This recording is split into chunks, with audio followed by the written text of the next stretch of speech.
nós queremos começar o programa fazendo alguns comentários sobre algumas notícias, uma palavra do Papa. Depois vamos ouvir no segundo bloco a homilia do Papa, a audiência do Papa do dia de ontem, que foi belíssima, belíssima. O Papa falou ontem, né, daquela carta de São Paulo aos Efésios. São Paulo começa: bendito seja Deus e Pai de nosso Senhor Jesus Cristo, que antes da criação do mundo nos desejou. Então o Papa diz: nós existimos no coração de Deus desde toda a eternidade. Olha que coisa impressionante. Não é? A gente vai ouvir um pouco dessa meditação do Papa, mas vamos conversar um pouco sobre alguns acontecimentos ligados à nossa fé. A primeira notícia é essa: falta de conhecimento religioso é grave problema atual, diz o Papa. Está aí, vocês estão vendo? Aí no seu televisor vai aparecer aí, aqui no nosso plasma, aquilo que eu falei. No dia 30 de novembro, o Papa disse exatamente isso, né? Ele recebeu na manhã um grupo de bispos franceses na visita ad limina. O que é a visita ad limina? A cada 5 anos, os bispos têm que ir a Roma, fazer uma visita ao Papa, visitar o túmulo de São Pedro e de São Paulo, em sinal de adesão à igreja, obediência à igreja, obediência ao Papa. E os bispos levam então um relatório para o Papa da sua diocese. É chamada visita ad limina. Limina em latim quer dizer túmulo. É visita ao túmulo de São Pedro e de São Paulo, né? Então os bispos franceses estão fazendo essa visita, e o Papa disse a eles o seguinte: que um dos graves problemas que afeta homens e mulheres dos tempos atuais é a ignorância religiosa. Gente, nós temos que estudar a nossa fé, né? Estamos no ano da fé, o ano de estudar a doutrina, o ano em que o texto básico vai ser esse aqui, olha, o Catecismo da Igreja Católica, juntamente com a Palavra de Deus, a Santa Bíblia, né? Eu até, já prevendo isso, gravei 2 cursos. Um curso sobre o Catecismo da Igreja Católica, que são 40 horas, explicando o catecismo de ponta a ponta, são 10 CDs, é um curso, não é uma palestrinha de 1 hora, são 40 horas, e um curso bíblico, que são mais ou menos 100 horas, por quê? Porque eu explico cada um dos 72 livros da Bíblia detalhadamente. Porque se a gente conhece a Bíblia e conhece o catecismo, a gente conhece a doutrina católica, então a gente não fica nessa ignorância que o Papa fala. Entende? Bom, Bento XVI citou a Constituição Pastoral Gaudium et Spes do Concílio Vaticano II, que recorda o fato de que Deus, em sua bondade paternal, quis responder aos questionamentos do ser humano sobre a vida e a morte, e que Cristo fundou a igreja para que o homem pudesse conhecer essas questões. Olha, Cristo fundou a igreja, diz o Papa, para que o homem pudesse conhecer essas questões. Que questões? Essas questões existenciais que todos nós, essas perguntas que todos nós fazemos: quem eu sou? De onde que eu vim? Para onde que eu vou? Por que eu sofro? Por que eu tenho dor de dente? Por que eu fico doente? Por que eu vou morrer? Para onde é que eu vou depois? A igreja responde tudo. A igreja responde tudo. A pessoa pode não aceitar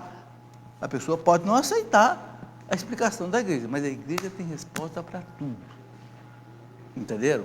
Hoje, por exemplo, nós vamos continuar estudando aqui o pecado original, que a gente começou na aula passada, não é?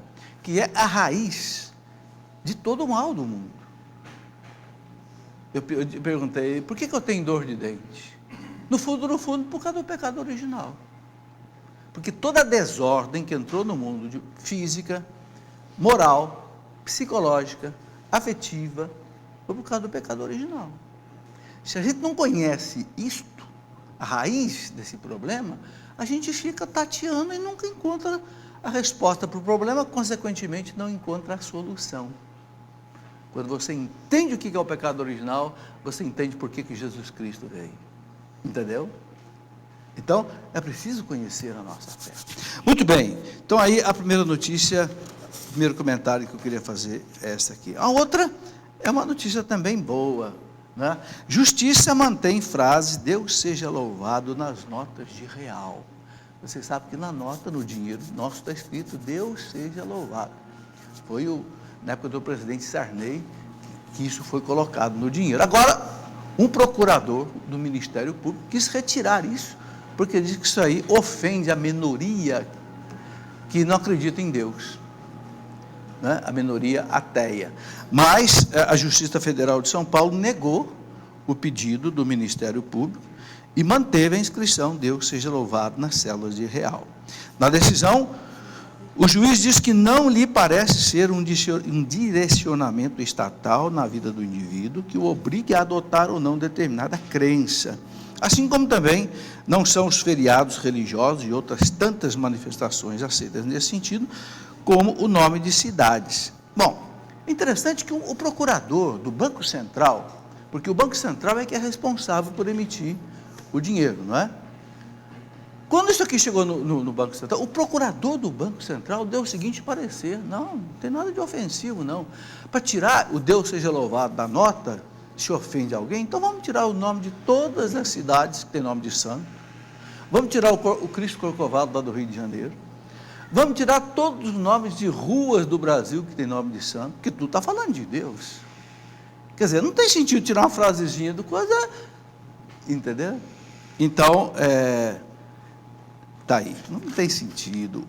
É preciso lembrar, gente, o seguinte: o povo católico, o povo brasileiro acredita em Deus. Isso é matemático. 65% do povo brasileiro, mais ou menos, é católico, acredita em Deus. 25% é protestante, evangélico, acredita em Deus. Então, 90% do povo católico acredita em Deus. Ora, nós estamos numa democracia. Democracia é governo do povo. Então, esse povo quer essas coisas. Entende? Então, as minorias não podem ser esmagadas na democracia, mas também as minorias não podem querer impor uma ditadura sobre a maioria, porque senão nós acabamos com a democracia. Entenderam? É preciso entender essas coisas. Expulso do Estado clerical, o sacerdote que apoia a ordenação de mulheres nos Estados Unidos. Outra notícia que apareceu esta semana.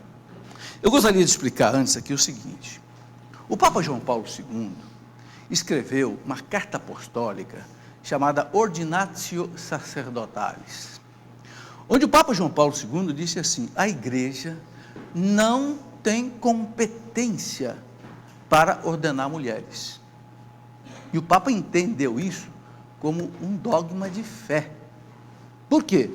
Porque Cristo não escolheu nenhuma mulher para o grupo dos 12. Na Santa Ceia não tinha nenhuma mulher, onde ele instituiu o sacerdócio.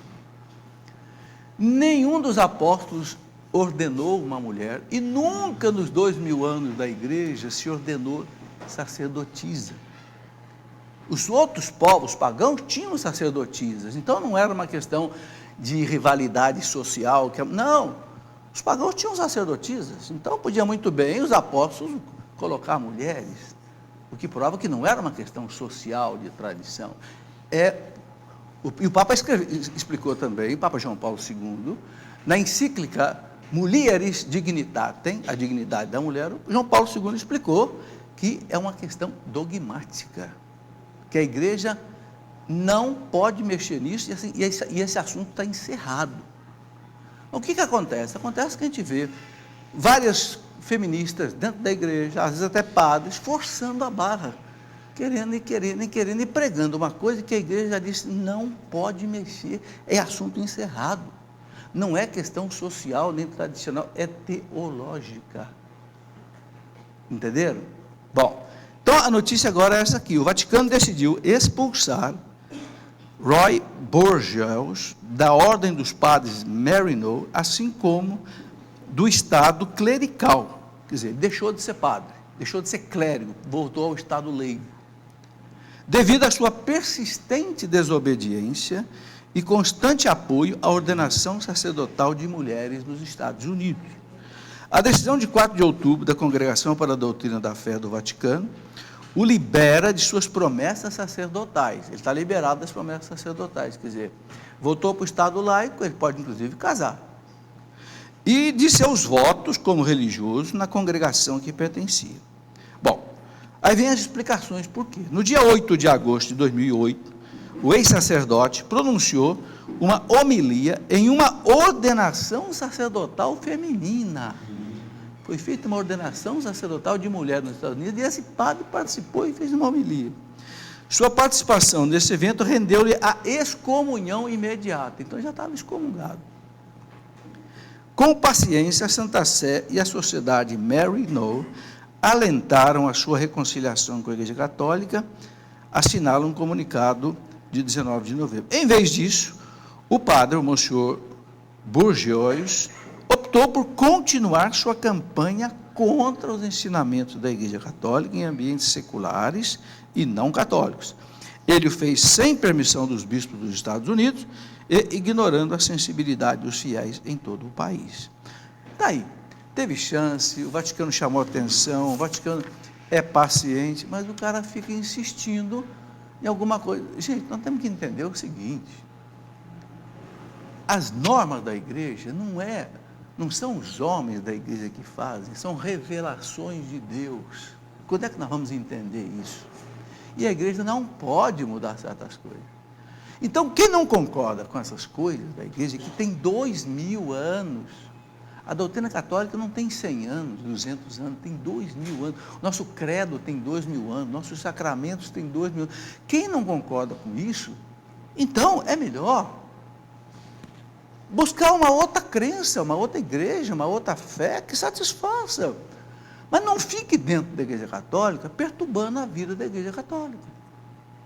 Eu gostaria de saber se lá no Exército, um capitão do Exército pode chegar lá e dizer assim: eu não concordo com esse artigo aqui do RDE. RDE quer dizer Regulamento Disciplinar do Exército.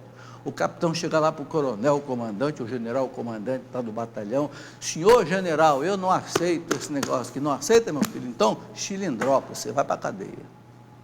Acabou. Entendeu? Agora, na igreja, parece que cada um parece que tem o direito de fazer o que quer, como se nós não tivéssemos, né, uma disciplina, uma hierarquia. Não pode ser assim. A igreja não é a casa de mãe Joana, né? Pelo amor de Deus. Professor, sobre esse assunto, né, é célebre a visita de João Paulo II aos Estados Unidos, né? Em uma das suas primeiras viagens, ele chegou, e aí uma freira teve algumas perguntas para responder, e uma freira fez a seguinte pergunta, num grande auditório para João Paulo II: Papa, sua santidade, por que o senhor não ordena eu, mulher sacerdotisa? Aí o Papa, firme, estava vigoroso, falou: simplesmente por causa de uma coisa: Jesus não quis. Então, se ele não quis, eu também não posso fazer. Exatamente. E aí, é preciso que as mulheres entendam, e o Papa explica isso muito bem, Ricardo, na encíclica Mulheres, Dignidade da Mulher. O Papa, não é questão de a mulher ser menos digna do que o homem, por causa disso. O sacerdócio não é honra, é serviço. Aí o Papa diz, por exemplo, nem a mãe de Jesus, ele chamou para ser sacerdote, sacerdotisa. Nem a mãe de Cristo participou da Santa Ceia, porque ali ele instituiu o sacerdócio. E ela não podia ser instituída como sacerdotisa, então ela não participou. Então, não é questão de dignidade, de honra, é questão de serviço. Por exemplo, a mulher foi chamada para dar luz, o homem não foi. É uma coisa maravilhosa a mulher dar a luz. Gestar uma criança dentro dela 9 meses, isso é uma coisa maravilhosa. Nós homens podíamos ficar com inveja e dizer para Deus: ô Deus, qual é? Eu não tenho esse direito, não. Mas não, é serviço, é missão. A mulher, a anatomia da mulher, a fisiologia da mulher, o psiquismo, foi feito para ser mãe. Então vai ser mãe. O homem para ser homem. E os dois se completam. Então, também na igreja. Não é? Então, as mulheres têm que entender que não é questão de machismo, nem de feminismo, é questão de vontade de Deus. Os padres da igreja, os papas da igreja, sempre interpretaram a coisa assim. Muito bem, vamos em frente. África, cristãos superam os muçulmanos. Interessante essa notícia, Ricardo. Eu não sabia disso. Eu pensava que na África os muçulmanos fossem muito mais numerosos que os cristãos. Não são. É uma notícia muito interessante. O cristianismo tornou-se a maior religião da África. Vocês sabem que a África é dividida em muitos países, né? E muitos deles foram dominados pelo islamismo. Superando claramente o Islã, noticiou o conceituado site Vatican Insider. Os dados foram apresentados no congresso promovido pelo CESNUR, Centro de Estudos sobre as Novas Religiões, na Universidade El Jadida, no Marrocos. 70 especialistas, vejam bem, de 18 países, concluíram que os cristãos representam hoje 46,53% da população africana. Os muçulmanos chegam a 40%. E 11,8% restantes se dispersam entre as antigas religiões tribais. O cálculo que mostra falta de distinção entre católicos e protestantes conclui que em 31 países africanos, cristãos formam a maioria. No entanto, tem coisa triste acontecendo, né, Ricardo? Na Nigéria, por exemplo, os cristãos estão sendo massacrados, porque tem um grupo islâmico terrorista chamado Boko Haram, que esses dias incendiou, queimou vivos 50 cristãos. Tá? É terrível, né? Mas a maioria é cristã.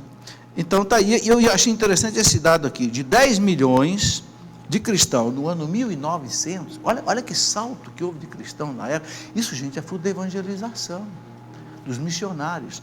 Veja, de 10 milhões no ano de 1900, eles pularam para 500 milhões em 2012.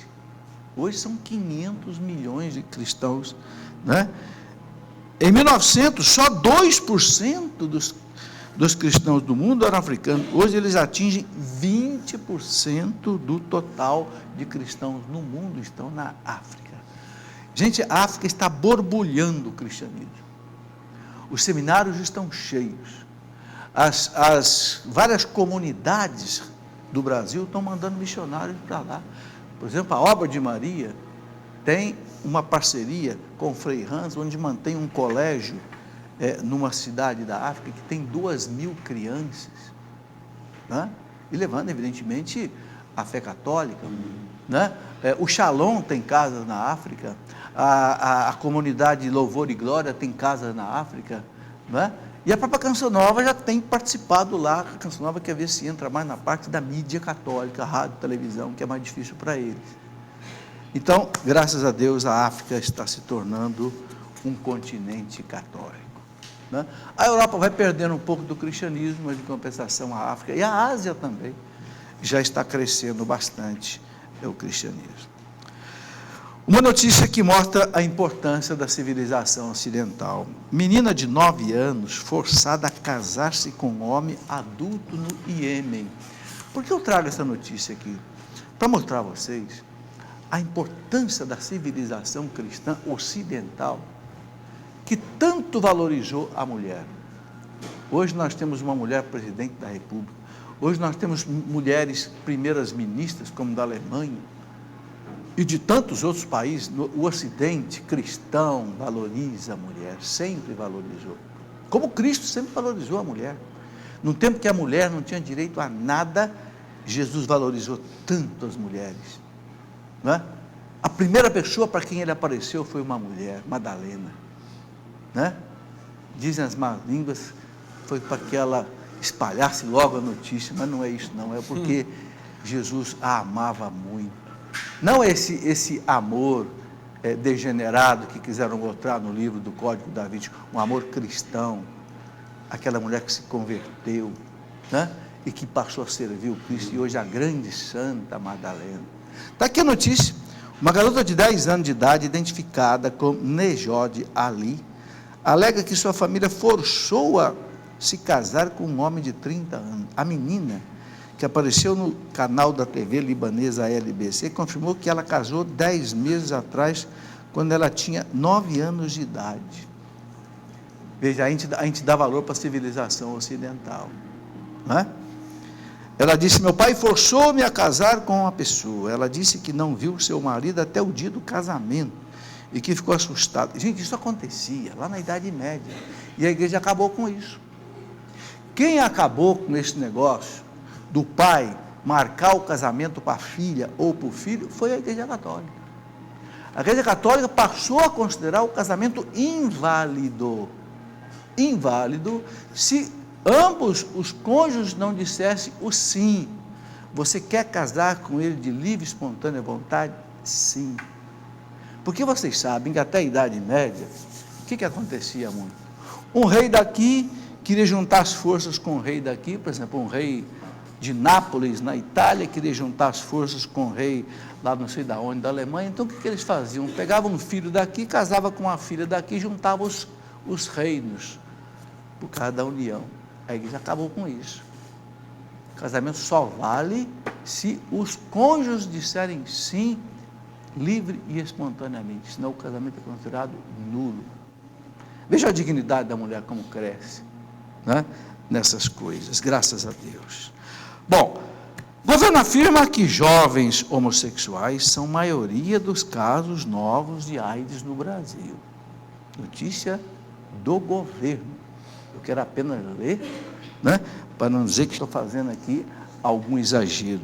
Os dados do novo boletim epidemiológico da AIDS, divulgado no dia 20 de 11 de 2002, como parte das ações do Dia Mundial de Luta contra a AIDS, celebrado no dia 1º de dezembro, mostram que o Brasil registrou 38,8 mil novos casos da AIDS este ano, sendo mais da metade, prestem bem esse dado, entre os jovens de 15 a 24 anos. É a juventude que está se contaminando basicamente com a AIDS. Nesse grupo, diz o Ministério da Saúde, o maior fator de risco é o de homens que fazem sexo com homens. Então, cuidado. Cuidado, que aí está a fonte principal dita pelo Ministério da Saúde. Segundo o ministro da Saúde, Alexandre Padilha, o crescimento da taxa de jovens homossexuais infectados no país está ligado à falta de compromisso com a prevenção e não à ausência de informação. Mais de 80% desse grupo sabe que preservativo é importante, mas só 50% usa na primeira relação sexual. Bom, a igreja não concorda com esse ponto de vista do ministro.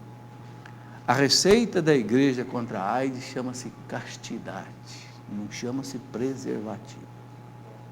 Ninguém pega a AIDS se viver a castidade, certo? A África está vencendo a AIDS pela castidade. Há muitas notícias, por exemplo, Uganda baixou a contaminação da AIDS de 25% para 6% com um programa de castidade. E foi liderado pela igreja, com 2 itens apenas. Se você é solteiro, não viva a vida sexual com ninguém. Se você é casado, viva a sua vida sexual só com a sua esposa, com seu marido. Pronto. Com isso aí, a igreja conseguiu, junto com o governo de Uganda, baixar em mais de 20% o número de contaminações da AIDS. A igreja, gente, ensina uma coisa: não tem solução fácil para problema difícil. Ficar distribuindo preservativo é solução fácil. E é uma solução imoral. Por que a igreja diz que é imoral? Porque quando você dá uma camisinha na mão de um jovem, você está estimulando o jovem a viver o sexo fora do lugar, sem compromisso. O sexo é para ser vivido no casamento entre marido e mulher. Porque dali pode nascer um filho. E o filho tem direito de ter um lar, ter um pai, ter uma mãe. E se você distribui camisinhas assim, ao Deus dará, você está estimulando a AIDS. E o que o ministro está dizendo? Que as pessoas não usam a camisinha. Então você estimula a usar o sexo, acaba não usando, você propaga ainda mais a AIDS. Estão entendendo? Então a igreja diz: o problema é difícil, a solução é difícil. A solução para o jovem cristão, ou para o homem cristão, contra a AIDS chama-se castidade. Jesus disse: é a porta estreita. Entrai pela porta estreita. Um dia, o Papa João Paulo II, falando para os jovens, o Papa disse assim: jovens, a lei de Cristo é árdua, sim, é pesada, sim, mas tem uma coisa: nunca decepciona. Nunca decepciona. Gente, há mais de 40 anos eu trabalho na igreja, graças a Deus. Nunca eu vi uma pessoa chegar para mim e dizer: professor Felipe, eu estou arrependido porque eu segui a lei de Deus. Nunca ouvi isso. Mas eu estou cansado de ver gente chegar para mim e dizer: eu estou chorando porque eu arrebentei a minha vida porque eu não quis seguir a lei de Deus. Não foi Jesus que disse? Constrói a tua casa na rocha, na palavra de Deus. Insensato aquele que ouve as minhas palavras, mas não põe em prática. É como aquele que constrói a sua casa na beirada do rio. Vem a chuva, a enchente, bate contra aquela casa e derruba tudo. A casa aí, o que é? É a vida da gente. Então, gente, a lei de Cristo é árdua, assim. Jesus não enganou ninguém. Jesus disse: entrai pela porta estreita, porque a porta larga é a porta da morte, a porta da vida é a porta estreita. Jesus não enganou ninguém. É a porta da felicidade.